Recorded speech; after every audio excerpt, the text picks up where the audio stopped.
s'ils avaient exposé la situation au prophète ou à ceux qui détiennent à ceux qui ont au chef, quoi, au chef, au lieutenant, d'accord? Les lieutenants, les généraux et ceux qui sont experts dans l'art de la guerre, etc. Donc, il y a deux degrés. Comme on a dit, soit tu te fies à des gens, on va dire comme Youssouf Hindi, les experts qui sont terre à terre, qui sont toute la journée plongés dans les livres d'histoire, dans les actualités, ils analysent, ils synthétisent, ils écrivent, ils informent, ils font le boulot, yani à l'échelle humaine. Et ça, c'est ce qui est demandé. Mais il y a un degré au-dessus, c'est de s'entretenir avec le prophète alayhi salam pour qu'il nous dise vraiment. Vous comprenez? ولولا فضل الله عليكم ورحمته لاتبعتم الشيطان إلا قليلا. Et si ce n'était la grâce d'Allah Azza wa Jal et sa miséricorde, vous aurez suivi le diable, sauf très peu d'entre vous. Subhanallah. Et on sait que la miséricorde d'Allah, c'est le prophète alayhi salam. Walaoula fadlullah alaykum. Sans la grâce d'Allah. Fadlullah, c'est le prophète alayhi salam. Comme c'est dit dans Dalaïl al-Khayrat. Ça fait partie des 200 noms du prophète alayhi salam. Fadlullah, rahmatullah. D'accord? Donc c'est comme si le verset nous dit, sans le prophète alayhi salam, vous aurez suivi le diable. Et le diable, c'est un grand trompeur. Al-Gharour. Regardez. Subhanallah. فأهل الحجاب أمثالنا, les gens qui sont voilés, les gens qui n'avons pas accès en fait, qui n'avons pas cette grâce de pouvoir s'entretenir avec le prophète, salam, ben nous, on doit se confier à des gens comme Youssouf Hindi et son compère, comment il s'appelle, de la chaîne ODC, qui est très brillant, à Alain Soral et à tous les autres, euh, Erdoché, Faits et Documents, euh, il y a de Marcel de 442, etc. Tu prends tes informations de gens qui ne sont pas corrompus, d'accord? Et voilà. Et les savants, etc., etc. والعارفون بالله الذين يردون الأمر إلى الرسول فيأخذون الحكم منه. Et ceux qui sont vraiment un grand lien avec Allah Azza wa Jal, ils peuvent directement s'entretenir avec le prophète. ولذلك تجد أن علم سادتنا الأئمة المجتهدين كأبي حنيفة ومالك وشافعي وأحمد رضي الله عنهم باق خالد إلى يوم القيامة. Donc, pourquoi, à votre avis, la science de l'imam Malik, de l'imam Abu Hanifa, de l'imam Ahmed et de l'imam Shafi'i, pourquoi leur science est restée jusqu'aujourd'hui? Parce que ces gens, ils n'avaient pas que la science théorique, ils avaient aussi ce lien spécifique avec Allah Azzawajal et son prophète. L'imam Malik, c'est connu, comment la révérence qu'il avait, il faisait son rousl dès qu'il enseignait les hadiths.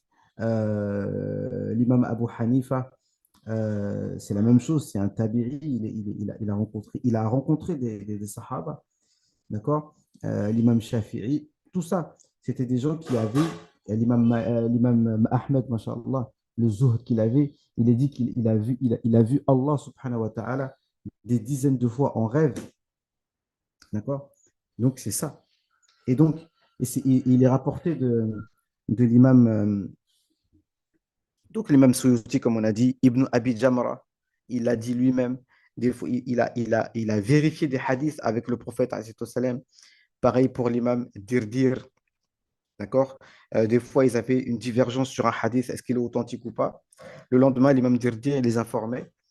Et puis un jour, il s'est su que c'est le prophète, sallallahu alayhi wa sallam, qui lui informait de cela.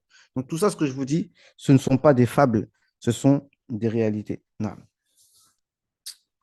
لأنهم تحققوا بمقام الأخذ عن رسول الله صلى الله عليه وسلم مشافهة من خلال القرآن والسنة المروية ومن خلال تحققهم برؤية النبي صلى الله عليه وسلم مناما ويقظة.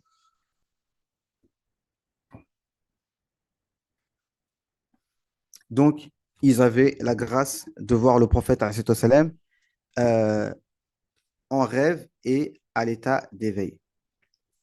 Et il n'y a pas de piété sans il, que, que, que par le prophète alayhi salam. وقد أكد الله سبحانه وتعالى حياته أبدية بعد هذه الآية بآيات.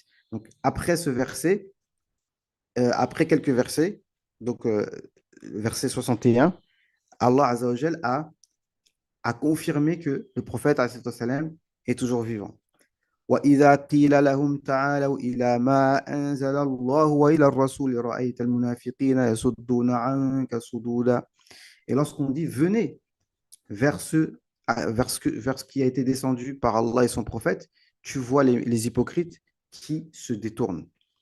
Et subhanallah, un frère hier, en ayant vu le titre d'une des dernières vidéos, il a confirmé cela en parlant de ce qu'on va dire ici. C'est-à-dire que dans la sourate Munafiqun, la sourate des hypocrites, Allah Azza wa Jal, il dit وَإِذَا قِيلَ لَهُمْ تَعَالَوْا يَسْتَغْفِرْ لَكُمْ رَسُولُ اللَّهِ لَوَّوْا رُؤُوسَهُمْ وَرَأَيْتَهُمْ يَصُدُّونَ وَهُمْ مُسْتَكْبِرُونَ. Lorsqu'on leur dit venez, que le prophète demande pardon pour vous, ils détournent leur visage avec plein d'orgueil. Et Allah dit Sawa'un alayhim astaghfarta lahum am lam tastaghfir lahum. C'est pareil pour eux que tu demandes pardon ou pas, Allah ne leur pardonnera pas. C'est pareil pour eux, pas pareil pour toi. Ça veut dire que c'est pas le prophète, sallam, quand il demande pardon, c'est toujours accepté. Mais c'est eux qui ne méritent pas de bénéficier de tes doigts. D'accord? Et subhanallah, qu'Allah nous en préserve, c'est la réaction de beaucoup de musulmans aujourd'hui, disent non, ça ne sert à rien. Ce verset-là, c'était que de son vivant. Le verset qu'on va voir après celui-là. C'est-à-dire que quand tu leur dis qu'il faut venir se présenter devant le prophète, salam, demander pardon à Allah et que le prophète demande pardon maintenant, parce que les gens aujourd'hui, en fait, malheureusement, aujourd'hui, si tu dis à la plupart des musulmans qui sont malheureusement touchés par le wahhabisme, de près ou de loin, allons à Médine et visiter le prophète, salam, et là-bas, le prophète sallallahu alayhi wa sallam, va demander pardon pour toi. Et bien, beaucoup de musulmans ne croient pas à ça. Beaucoup de musulmans ne croient pas que le prophète alayhi wa sallam, présentement, demande pardon pour nous. Ils ne croient pas que présentement, le prophète alayhi wa sallam, demande pardon pour nous. Ils disent non, non, non, non, ça c'était de son vivant. Aujourd'hui, il ne fait plus rien pour nous. D'accord? Faraj, Hassan. Non. Non. Donc, c'est ça qu'il s'agit. وَإِذَا قِيلَ لِلْمُنَافِقِينَ. Donc, on dit aux hypocrites de في الأز في كل الأزمنة à toutes les époques تعالوا إلى ما أنزل الله وهو القرآن الكريم وإلى الرسول الحي الباقي المطلع على أعمالهم رأيت المنافقين في كل زمان يصدون عنك. Donc, à toutes les époques, eh bien, tu vois les hypocrites qui disent non, non, non. Ils se détournent de toi. Quand tu leur dis venez, le prophète il va demander pardon.